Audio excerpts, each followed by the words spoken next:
नमस्कार। कार्यक्रम सप्तकोशी बहसमा हार्दिक स्वागत छ। म बाबुराम अधिकारी। आज हामी कार्यक्रम सप्तकोशी बहसमा वर्तमान परिप्रेक्ष्यमा ओशोको शिक्षाको सान्दर्भिकतालाई लिएर चर्चा गर्ने प्रयास गर्दैछौँ। आज हामीसँग अतिथि हुनुहुन्छ ओशो अनुयायी स्वामी ध्यानकञ्चन उद्धव थापा। स्वामीज्यू, यहाँलाई कार्यक्रम सप्तकोशी बहसमा हार्दिक स्वागत छ। हजुर, धन्यवाद। आराम कुशल हुनुहुन्छ? हजुर, आरामै छु। अब आज हामीले ओशोको शिक्षाको विषयमा चर्चा गर्ने कार्यक्रम त बनायौं, तर हाम्रा कतिपय श्रोताहरूलाई अहिले पनि ओशो को हुनुहुन्छ, ओशोले के भन्नुभएको छ भन्ने जानकारी नै छैन जस्तो लाग्छ मलाई। अब यहाँले सुरुमा चाहिँ ओशोको परिचय दिदिनु होला, त्यसपछि हामी अरू कुराकानी अगाडि बढाउँछौँ, कृपया। हजुर, ओशो शब्द जापानी शब्द हो जसको अर्थ हुन्छ महागुरु। हजुर। सम्बोधि प्राप्त महागुरुलाई ओशो भनिन्छ जापानी भाषामा। हजुर। र ओशो भनेर हामीले पुकार्ने गरिएको व्यक्ति हुनुहुन्छ भगवान श्री रजनीश। हजुर। त्योभन्दा अगाडि उहाँलाई आचार्य रजनीश पनि भनिन्थ्यो। हजुर। र उहाँको जन्म चाहिँ 1931 डिसेम्बर 11 मा भारतको मध्य प्रदेशको कुचबिहार भन्ने ठाउँमा भएको थियो। हजुर। धार्मिक उहाँको मातापिता धर्ममा अब आबद्ध भएको पाइन्छ। हजुर, स्वामीज्यू, तपाईँको टेलिफोन सम्पर्क अलिकति अस्पष्ट भयो जस्तो छ, कृपया। हजुर, अहिले प्रश्न सुनिएको छ। हजुर। हजुर, सुनियो? हजुर, अहिले सुनिएको छ। हजुर, मैले जारी राखेँ त अब परिचय। हजुर, कृपया। र उहाँको जन्म भारतको मध्य प्रदेशको कुचबिहार भन्ने ठाउँमा भएको थियो डिसेम्बर 11, 1931 मा। हजुर। र 58 वर्षको उमेरमा उहाँले 1990 जनवरी 19 मा महासमाधि लिनुभयो, अर्थात् देह त्याग गर्नुभएको थियो। हजुर। अब त्यो बीचमा उहाँले थुप्रै अनुयायीहरू बनाउनु भयो, जुन एउटा अलिकति छोटै आयु भनौँ न, सरदर आयुभन्दा छोटो आयुमै ओशोले जीवन व्यतीत गर्नु भएको छ। त्यसपछि उहाँका थुप्रै अनुयायीहरू विश्वभरि नै छन्, नेपालमा पनि अनुयायीहरू बढ्दो क्रममै देखिन्छन्। अब खास चाहिँ अब सुरु गरौँ। जस्तो खास चाहिँ ओशोले के शिक्षा दिनुभएको छ, यसलाई अलिकति केलाउने प्रयास गरौँ न स्वामीज्यू। ओशोले जीवनभर लगभग 35 वर्षसम्म अनवरत बोलिरहनु भयो, प्रवचन दिइरहनु भयो। हजुर। र त्यो प्रवचनलाई अडियो रेकर्डिङ पनि गरियो, भिडियो रेकर्डिङ पनि गरियो, र त्यसबाट किताबहरू पनि बनाइयो, र त्यो किताबहरूको सङ्ख्या 655 छ। हजुर। सबै किताबहरूको सबै प्रवचनको सार एउटै शब्दमा भन्न सकिन्छ, अर्थात् दुईटा शब्दमा भन्न सकिन्छ। त्यो हो ध्यान र प्रेम। मानिसहरूको समस्त समस्याहरूको, समस्त दुःख र पीडाहरूको एउटै समाधान हो, त्यो हो ध्यान। ध्यान यानी मेडिटेसन। हजुर। ध्यानबाटै सबै समस्याहरूको समाधान निस्किन्छ भने ओशो शिक्षाको निष्पत्ति हो। हजुर। निष्कर्ष हो। हजुर। अब ध्यानको कुरा गरिरहँदाखेरि चाहिँ जस्तो पछिल्लो समय अहिले जुन कोरोना महामारी पनि आयो विश्वव्यापी रूपमा, मान्छेहरूले चाहिँ कोरोना महामारीबाट बच्न अथवा कोरोनालाई जित्न ध्यान गर्ने, अलिकति आफ्नो आत्मबल बढाउने, आत्मविश्वास बढाउने, अथवा सँगै योग गर्ने भन्ने कुराहरू पनि आएको छ। अब ध्यान सिकाउने गुरुहरू पनि धेरैजना भेटिनुहुन्छ। अब तपाईँले ओशोको चर्चा गरिरहँदाखेरि ओशोले सिकाउनु भएको ध्यान विधि के छ वास्तवमा? वास्तवमा अहिले वर्तमान समयमा महामारीको यो जुन सन्तासपूर्ण समयमा कैयौं अब जुम कार्यक्रमद्वारा हजुर योग ध्यानका कुराहरू सिक्ने सिकाउने क्रमहरू वात्तै बढेर गएको देखिन्छ। वास्तवमा यसले धेरैलाई फाइदा पनि पुर्याइरहेको छ। हजुर। र ओशोले विकसित गर्नुभएको ध्यान विधिहरू धेरै छन्। हजुर। ती मध्ये पनि अब यसलाई दुई भागमा बाँडिन्छ, एउटा निष्क्रिय ध्यान र सक्रिय ध्यान। सक्रिय ध्यान भनेको शरीरलाई चलायमान गरेर विभिन्न चरणहरूमा यसलाई सम्पन्न गरिन्छ। विभिन्न कालखण्डमा यसलाई आधी घण्टामा, 1 घण्टामा, 2 घण्टामा यसको चाहिँ चरणबद्ध रूपमा यसलाई गर्नुपर्ने हुन्छ। र ओशोले बताउनु भएको ध्यानको नाम नै सक्रिय ध्यान हो, डाइनामिक मेडिटेसन। हजुर। जसले गर्दाखेरि हामी भित्र रहेका सम्पूर्ण ज्ञात अज्ञात कुण्ठाहरू, डरहरू, पीडाहरू, जति पनि हाम्रो मनमा दबेर रहेका छन् संवेदनाहरू, नेगेटिभ विचारहरू, यी सबै बाष्पीभूत भएर हामीलाई अब हल्का भर्खर स्नान गरे जस्तो र एकदम स्वस्थ भए जस्तो अनुभूति गराउँछन्। हजुर। अब तपाईहरुको ध्यान गर्नलाई त ओशोका पुस्तकै पढ्नु पर्ला अथवा स्वामीहरुको संगतमा जानु पर्ला, के छ? जस्तो अहिले चाहिँ कतिपय मान्छेहरु चाहिँ वैकल्पिक चिकित्सा भनौं अथवा अलिकति यो पछिल्लो समय कोरोना कहर पछि चाहिँ मान्छेहरुले यस्ता विभिन्न कुराहरुमा पनि चासो राखेको पाइन्छ। अब कतिपयले सुने हुन्छन् अथवा पोस्टर देखाए हुन्छन् ओशो, आचार्य रजनीश, भगवान रजनीश भने हुन्छन्, तर त्यो सम्पर्कमा पुग्न सकिरहेका हुँदैनन् मान्छेहरु। जस्तो तपाईले भन्नुभयो 550 भन्दा बढी चाहिँ ओशोका पुस्तकहरु प्रकाशन भइसकेका छन्। त्यही पनि मान्छेहरुले चाहिँ कसरी सम्पर्क गर्ने होला? जस्तो ओशो अनुयायीहरुसँग कसरी त्यो के छ संगठनको अवस्था, त्यो पनि जानकारी गराइदिनु अलिकति। हजुर, यसको लागि त्यस्तो ठुलो आपत्तिको विषय छैन, अप्ठ्यारो पनि छैन। हाम्रा ध्यान केन्द्रहरू पूर्वाञ्चलको हकमा हामी कुरा गर्छौं भने विभिन्न ठाउँमा खोलिएको छ। भर्खरै 1 वर्ष भयो हामीले इटरीमा पनि ठुलो एउटा ध्यान केन्द्र हाम्रो बुढी गंगा घाटदेखि मुन्तिर, पुलदेखि मुन्तिरपट्टि हामीले खोलेका छौं। हजुर। र विराटनगरमा पनि बजरंग मन्दिरकै छेउमा हाम्रो ध्यान केन्द्र छ। विराटनगरमा त हामीले ध्यान केन्द्र खोलेको 10 वर्ष भन्दा बेसी भइसक्यो। हजुर। र धरानमा फुस्रेदेखि मास्तिरपट्टि त्यहाँनेरि हाम्रो ध्यान केन्द्र छ। विगत 2065 सालदेखि नै हामी त्यहाँ लगातार ध्यान सिकाइरहेका छौं। हजुर। ध्यानको सुविधा उपलब्ध गराइरहेका छौं विभिन्न महानुभावहरूलाई, जो इच्छा गरेर आउनुहुन्छ, जो प्यासी हुनुहुन्छ ध्यानको, अध्यात्मको, उहाँहरूलाई हामीले निरन्तर उपलब्ध गराइरहेका छौं। हामी त्यहाँ कुनै ध्यान सिकाए बापत कुनै शुल्क पनि हामी त्यहाँ लिँदैनौं। शुल्क त लिन्छौं, तर त्यो शुल्क भनेको त्यहाँनेरि हामी भोजनको व्यवस्था गर्नुपर्ने हुन्छ, त्यही भएर शुल्क लिइन्छ। हजुर। र विशेष गरी इनरुवामा पनि हाम्रो ध्यान केन्द्र बनेर तयार भएको छ, 4-5 वर्ष भइसक्यो। त्यसै गरी माइधारमा हाम्रो छ, बिर्तामोडमा छ, काखरबिट्टामा छ, इलाममा छ, र पहाडतिर सिद्धुवामा पनि हाम्रो ध्यान केन्द्र बनेर तयार भएको छ। हजुर। हजुर। अब स्वामीज्यू यहाँले बताइदिनु पर्यो कि ध्यान केन्द्रहरू तपाईहरुले यसरी सञ्चालन गरिरहनु भएको छ। अब रेडियो सुनिरहने तमाम श्रोताहरूलाई बताइदिनु होला कि ओशोको ध्यान गर्न किन जरुरी छ, ओशो ध्यान केन्द्र जान किन जरुरी छ? ज्यादै राम्रो प्रश्न, ज्यादै सान्दर्भिक।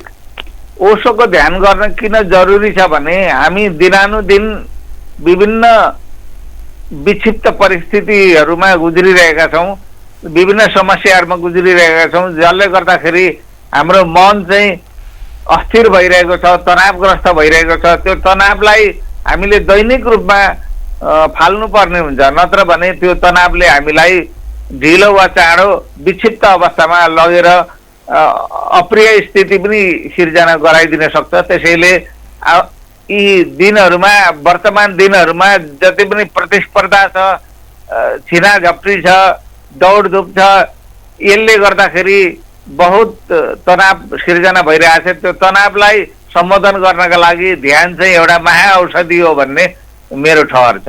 हजुर, अब तपाईले ओशोको शिक्षामा ध्यान र प्रेमको कुरा उठाइसक्नुभयो, ध्यानको कुराहरू हामी गर्दैछौँ। अलिकति म प्रेमको कुरालाई पनि जोड्न चाहन्छु। अब अहिले चाहिँ मान्छेहरूमा प्रेमको भाव नै हराउँदै गइसक्यो, मान्छेहरूमा घृणाको भावहरू ज्यादा छ, एकदम स्वार्थीपन ज्यादा भयो, आम मान्छेहरूको मनोवैज्ञानिक समस्याहरू चाहिँ बढ्दै गएको छ आम मान्छेहरूमा भन्ने खालका कुराहरू पनि विभिन्न समयमा चाहिँ उठ्दै आएका छन्, विद्वानहरूले उठाउँदै गएका छन्। अब के छ तपाईँहरूको यो ओशोको अनुयायीहरू भित्रमा प्रेमलाई, अथवा मैले भन्न खोजेको, मैले प्रश्न गर्न खोजेको यहाँलाई जुन ध्यानको कुरा भयो, प्रेम चाहिँ कसरी लिनुहुन्छ, कसरी गर्नुहुन्छ यहाँहरूले? प्रेमलाई कसरी व्याख्या गर्नुहुन्छ यहाँहरूले? प्रेम भनेको एउटा ऊर्जा हो। हजुर, प्रेम भनेको सृजन ऊर्जा हो, प्रकृतिको सृजन ऊर्जा हो। बिना प्रेम कोही पनि सिर्जना भएको हुँदैन। अब विभिन्न वनस्पतिहरू, विभिन्न मनुष्य प्राणीहरू प्रेम सम्बन्धबाटै हामी जन्मेका हौँ भन्ने कुरो हामीले भन्नु पर्यो होइन। हामी सबैलाई थाहा छ कि प्रेम भएन भने मानिसको जीवन कस्तो हुन्छ, मरुभूमि जस्तो हुन्छ, एकदमै ऊ निराश हुन्छ, उसको जीवन अँध्यारो हुन्छ। त्यसैले प्रेम भनेको हृदयको आयाम हो। हामीले अहिलेसम्मको शिक्षाले हाम्रो मस्तिष्कलाई मात्रै तिखारेको देखिन्छ, मस्तिष्कलाई मात्रै प्रशिक्षित गरेको देखिन्छ, हृदयलाई नकारेको देखिन्छ। प्रेमदेखि हाम्रो समाज डराएको छ, हाम्रा धर्मगुरुहरू डराएका छन्, हाम्रा हरेक पारिवारिक सामाजिक परिस्थितिहरू प्रेमको विपरीत छन्। कसैले खुल्लम खुल्ला प्रेम गर्यो भने तिनीहरूलाई विरोध गर्ने, विकृति फैलायो भन्ने र तिनीहरूलाई छुट्याउन खोज्ने हाम्रो नराम्रो परिपाटी छ। त्यसले गर्दा पनि प्रेम फस्टाउन पाइरहेको छैन। यसले गर्दाखेरि हामीमा विभिन्न विकृतिहरू देखा परिरहेको छ, जस्तो आत्महत्या गर्ने, पागल हुने, अनि परिवारमा हिंसा, आफैलाई मार्ने अनि अरूलाई मार्ने, घरेलु हिंसा दैनिक मचाउने, अल्कोहलको धेरै प्रयोग गर्ने, यस्ता विकृतिहरू प्रेमको अभावले नै सिर्जना भइरहेछन् र बालबालिकाहरू पनि यसको शिकार भइरहेको देखिएको छ। अब तपाईहरूले यो प्रेमलाई चाहिँ फेरि जागृत गराउन अर्थात् यो जुन समस्या छ त्यसमा चाहिँ प्रेममय बनाउन के प्रयास गर्नुहुन्छ त तपाईँहरू ओशोका अनुयायीहरूले? हामीले प्रेम जगाउनको लागि सर्वप्रथम त हामीले ध्यानमा जानु अति जरुरी छ। ध्यानमा गइसकेपछि हाम्रो अन्तर हृदय सफा हुन्छ, हाम्रो करुणा जाग्दछ, हाम्रो अहिंसा जाग्दछ, हाम्रो मैत्री जाग्दछ। त्यसले गर्दाखेरि अनुग्रहको भाव आउँछ, धन्यवादको भाव आउँछ, प्रार्थनाको बीज चुसाउन थाल्छ, जसले गर्दाखेरि अरूप्रति माया गर्ने, सबैप्रति दया गर्ने, करुणाको भावले आफूमा भरिने, परिवारमा होस्, छरछिमेकमा होस्, समाजमा होस्, जुनसुकै क्षेत्रमा पनि अहिंसक भएर, मैत्रीवत भएर, करुणावान भएर प्रस्तुत हुन सकिन्छ।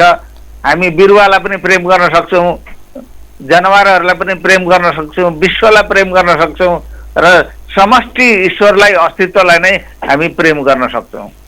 हजुर, अब अलिकति कस्तो गुनासोहरू सुनिन्छ भने ओशो ध्यान केन्द्रमा चाहिँ ध्यान गर्न गइसकेपछि मान्छेहरू रुने, कराउने, चिच्याउने गर्छन्, एकदमै स्वतन्त्र हुन्छन् भन्छन्। अब ओशोका अनुयायीहरूले चाहिँ एउटा विशेष किसिमको माला लगाएर पनि हिँड्छन्। यी विषयमा अलिकति आम रूपमा जिज्ञासाहरू छ। म अलिकति यता ध्यान केन्द्रको विषयमा कुरा गर्छु। तपाईँहरूको ध्यान केन्द्रमा त रुने, कराउने, चिच्याउने, गाउने हुन्छ अरे, त्यस्तो पनि ध्यान हुन्छ त स्वामीज्यू? अब अघि नै मैले भने कि हामीले सक्रिय ध्यानमा विभिन्न चरणमा विभिन्न क्रियाकलापहरू गर्नुपर्छ। हजुर, जसमध्ये हामीले गर्ने क्याथार्सिस हो। क्याथार्सिसको नेपालीमा हुन्छ रेचन। रेचनको अर्थ हो भित्रको विकारहरूलाई, भित्रको पीडाहरूलाई, भित्रको विषादहरूलाई निकालेर उलिचेर बाहिर फालिदिने, निकालेर फालिदिने। हजुर, त्यो फाल्नको लागि हामीले जानी जानी पागल हुनु जरुरी छ, कराउनु, चिच्याउनु जरुरी छ।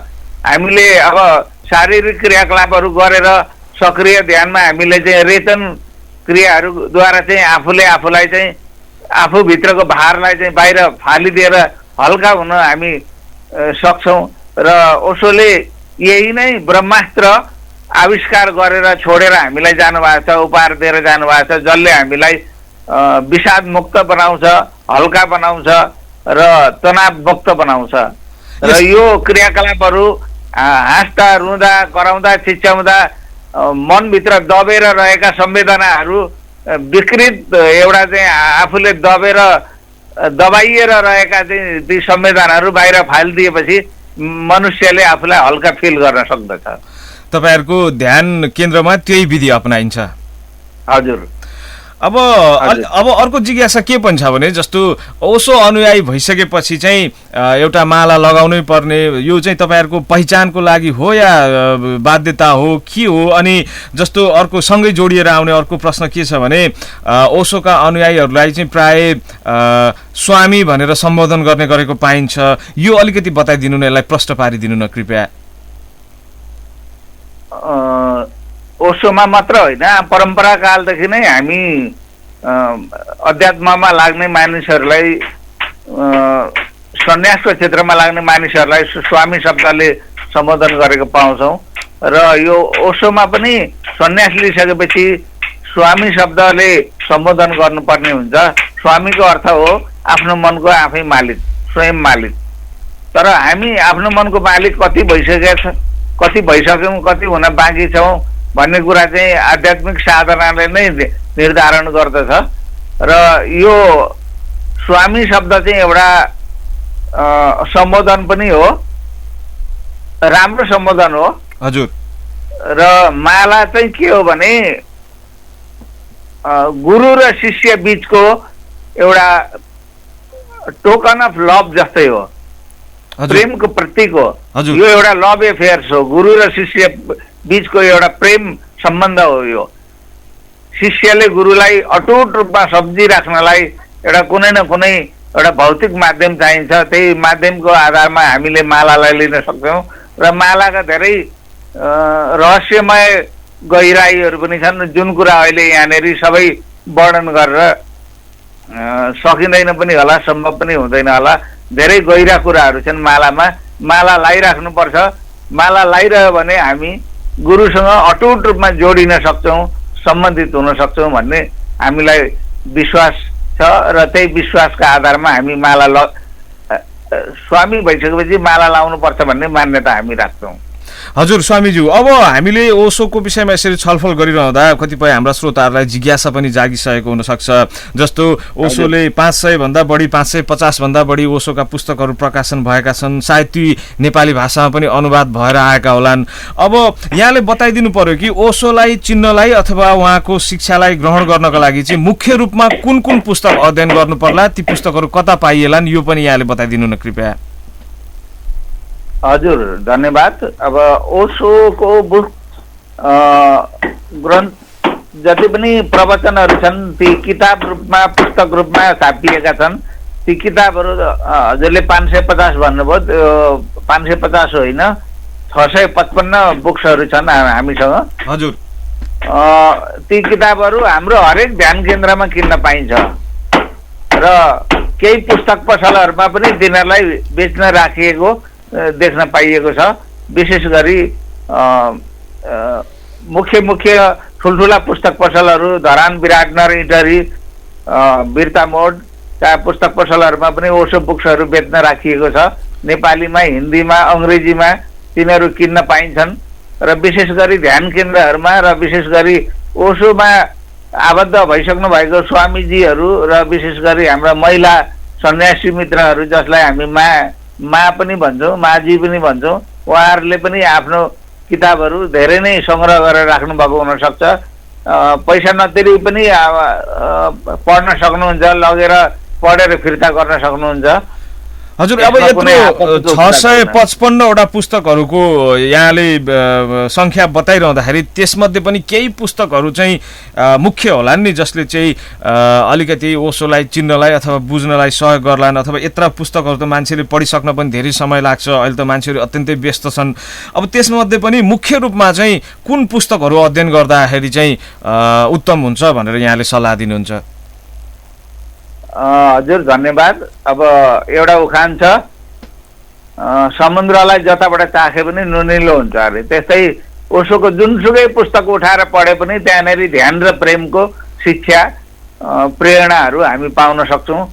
तर पनि हामीले ओशोको सुरुमा पढ्नुपर्ने पुस्तकहरू चाहिँ के हुन् भने साधना सम्बन्धी पुस्तकहरू हुन्।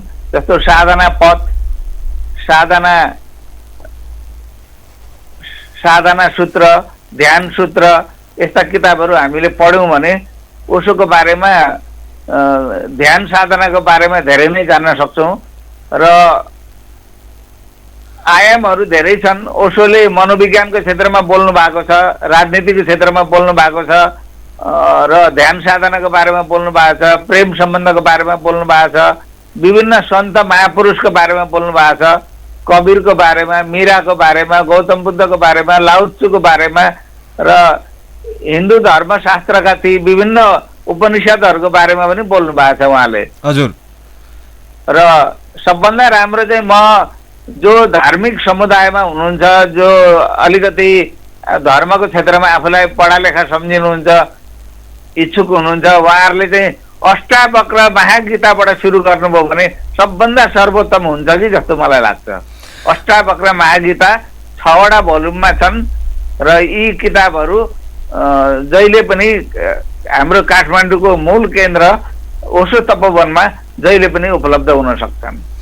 हजुर, अब स्वामीज्यू मेरो अर्को जिज्ञासा के छ भने जीवित गुरुको ठुलो महत्त्व हुन्छ भनिदो रहेछ। जस्तो अहिले पछिल्लो समयमा चाहिँ कोरोनालाई अलिकति म जोड्न चाहन्छु। कोरोना आइसकेपछि मान्छेहरूमा चाहिँ ध्यान गर्ने, योग गर्ने क्रम बढेर गएको छ आफ्नो मानसिक शारीरिक स्वास्थ्यको लागि।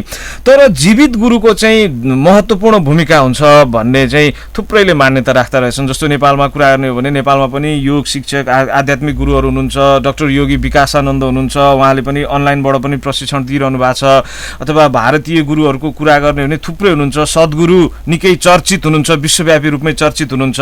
अब ओशोको भौतिक शरीर जीवित नरहँदाखेरि तपाईँहरूले ओशोको जुन उहाँले दिनुहुन्थ्यो होला त्यो त प्राप्त गरिरहनु भएको छैन। अब अहिले नयाँ अनुयायीहरूले चाहिँ जुन एउटा सान्निध्यता एउटा गुरुको प्राप्त गर्नुपर्ने हो त्यो त प्राप्त नगर्लान्। त्यो कमी चाहिँ कसरी पुरा हुन्छ त? ओशोको यो ओशो अनुयायीहरूले कसरी पुरा गरिरहेका छन्? एउटा गुरुको, जीवित गुरुको अभाव चाहिँ कसरी पूर्ति गरिरहनु भएको छ तपाईँहरूले? यो चाहिँ यस्तो हो,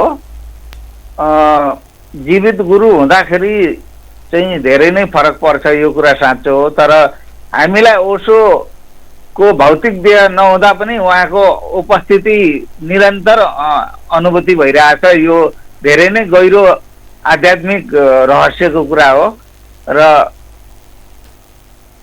यसलाई अलिकति व्याख्या गरिदिनु न कृपया। यो जसको गुरुप्रति प्रेम छ, गुरुप्रति प्रेम छ, ओशोले नै जीवनकालमा के बोलेर जानु भएको छ भने म गइसकेपछि पनि म कतै गएको हुँदिन, तिमीले आफ्नो हृदयमा मलाई सम्झ्यौ, अलिकति द्रवित भयो, अलिकति तिम्रो आँखामा आँसु आयो, गुरुलाई सम्झेर तिमी एकदम भाव विभोर भयो भने म त्यहीँ उपस्थित भइरहेको हुन्छु र तिमीलाई जे आशिष चाहिन्छ, जे समस्याको समाधान चाहिन्छ त्यो उपलब्ध हुनेछ भनेर भन्नुभएको छ। र मैले पनि जीवनमा 2-4 खेप यस्तो अनुभूति गर्न पाएको हुनाले उहाँ ओशो विधेय भए पनि हामीलाई केही फरक परेको छैन। हजुर, हाम्रो लागि अहिले पनि उपस्थित नै हुनुहुन्छ। भलै हाम्रो भौतिक आँखाले उहाँलाई सशरीर देख्न नसकौँला, तर उहाँको एउटा ऊर्जा, उहाँको उपस्थितिलाई हामी प्रत्यक्षत अनुभूति गर्न सक्दछौँ। हजुर स्वामीज्यू, अब हामी लगभग कार्यक्रमको अन्त्यतिर पनि आइसकेका छौँ। अन्त्यमा तपाईँहरूले तमाम श्रोतालाई बताइदिनु कि ओशोको विषयमा तपाईँले अलिकति जो अब नयाँ अनुयायी बन्न चाहनुहुन्छ, ओशोको विषयमा अध्ययन गर्न चाहनुहुन्छ, ओशोको ध्यान गर्न चाहनुहुन्छ, उहाँहरूलाई आजको कार्यक्रम सुनेर पनि कतिपय श्रोताहरूमा जिज्ञासाको भाव जागिसकेको होला, उहाँहरूको लागि चाहिँ अन्त्यमा तपाईँले केही मनको कुरा बताइदिनु होला कृपया। म चाहिँ यहाँहरू सबैलाई ओशोलाई पढ्न, ओशोको बारेमा जान्नको लागि र जिज्ञासु हुनको लागि र ओशोको ध्यान गर्नको लागि हार्दिक आमन्त्रण गर्न चाहन्छु, प्रेम आमन्त्रण दिन चाहन्छु। र मैले जति पनि ध्यान केन्द्रहरू भने त्यो ध्यान केन्द्रमा गएर हाम्रो दैनिक रूपमा त्यहाँ ध्यान कार्यक्रम हुन्छ, बिहान बेलुका दिउँसै ध्यान कार्यक्रम हुन्छ र ओशोको माला लगाएका कुनै पनि सन्यासीहरूलाई तपाईँहरूले भेट्नुभयो भने उहाँहरूले तपाईँलाई अवश्य पनि डोर्याएर त्यो ठाउँमा पुर्याउनु हुनेछ, किताबहरू उपलब्ध गराउनु हुनेछ, ध्यानहरू सिक्न मद्दत गर्नुहुनेछ र अहिलेको विश्वमा तनाव व्यवस्थापनको लागि र आध्यात्मिक प्रयासलाई सम्बोधन गर्नका लागि ओशो नै सर्वोत्तम मार्ग हो भन्ने मेरो चाहिँ ठहर छ। किनभने जसले पनि आफ्नो डम्फु बजाउँछन् भन्ने भनिन्छ, आफ्नै गुरु ठुलो, आफ्नै मार्ग राम्रो भन्ने एउटा पुरानो चलन पनि छ। त्यस्तो जस्तो पनि लाग्न सक्छ। तर जो मित्रहरू ओशोमा आबद्ध भइसक्नु भएको छ, ओशोको रसले उहाँलाई छोइसकेको छ, ओशोको ऊर्जाले उहाँहरूलाई छोइसकेको छ भने उहाँहरूले अनुभूत गर्नुहुन्छ कि ओशो कति ठुलो ऊर्जा हो भनेर, कति ठुलो गुरु हो भनेर। यो कुरा त्यसपछि मात्रै थाहा हुन्छ। त्यसैले ओशोमा लाग्न अप्ठ्यारो छैन। विभिन्न ध्यान केन्द्रहरू खोलिसकेका छन्। म ओशोमा लागेको बेलामा त विराटनगरमा पनि सेन्टर थिएन, कहीँ पनि सेन्टर थिएन। हजुर, एकदम गाह्रो थियो मलाई। कहिलेकाहीँ ध्यान शिविरहरू हुन्थे, त्यो ध्यान शिविरको सूचना प्राप्त हुन्थ्यो, 3 दिनको 5 दिनको ध्यान शिविर हुन्थ्यो र त्यहाँ जानु पर्थ्यो र हामीलाई ध्यान गर्ने अवसर प्राप्त हुन्थ्यो। तर अहिले जताततै ध्यान केन्द्र हामीले खोलिसकेका छौँ, त्यसैले जोडिन गाह्रो छैन भन्न चाहन्छु म। हस्, यहाँले आफ्नो अत्यन्त महत्त्वपूर्ण समय र यो महत्त्वपूर्ण जानकारी उपलब्ध गराइदिनु भयो। यहाँलाई धेरै धेरै धन्यवाद। हजुर, मलाई पनि सप्तकोशी एफएम को आकाशीय तरङ्गमा यति बोल्ने मौका दिनुभएकोमा हार्दिक आभार व्यक्त गर्दै म फेरि पनि धन्यवाद भन्न चाहन्छु। हस् त आदरणीय श्रोता, आजको सप्तकोशी बहसको समय पनि लगभग समाप्त भइसकेको छ। मलाई कार्यक्रम निर्माणमा सहयोग पुर्याउनु हुने मित्र सुजितलाई धेरै धन्यवाद दिन चाहन्छु र आजको बहसबाट म प्रस्तुता बाबुराम अधिकारी पनि बिदा माग्छु। नमस्ते।